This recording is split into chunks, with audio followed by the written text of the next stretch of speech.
companies are like people, and we grow up and our own experiences literally shape the wiring inside our brains as our neurons form as we grow into adulthood. And that gives us skills and intuition and ability to seize opportunities and examine things, but it also blinds us to a lot of things around us. So if your company grew up in a completely different analog era, and that's how you grew and how you established your distribution channels and you built your brand and you learned who your customers were and you learned how to make money, then you are now operating in a completely different environment. The hardest part is to identify those assumptions in your strategic thinking.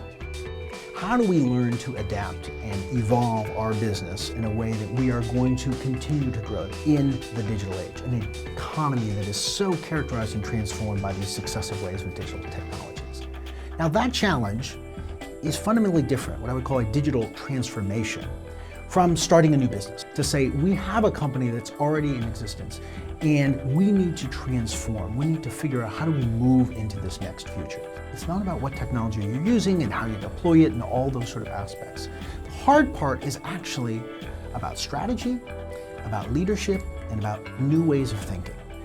And we look at this by looking at 5 broad domains of strategy. Customers, to rethink competition, to rethink data, innovation, and value. What is your value to the marketplace? And if we can use these as a way to understand how the strategy rulebook for every business has changed in the digital era, and that we're playing by rules we don't even realize we learned. We've absorbed them and that is shaping every business decision we make. And if we can learn to step back, relearn some of that thinking, any business can start to identify opportunities for growth and new value creation that are going to move them beyond what they've done in the past and lead them into the next stage of digital growth for their company.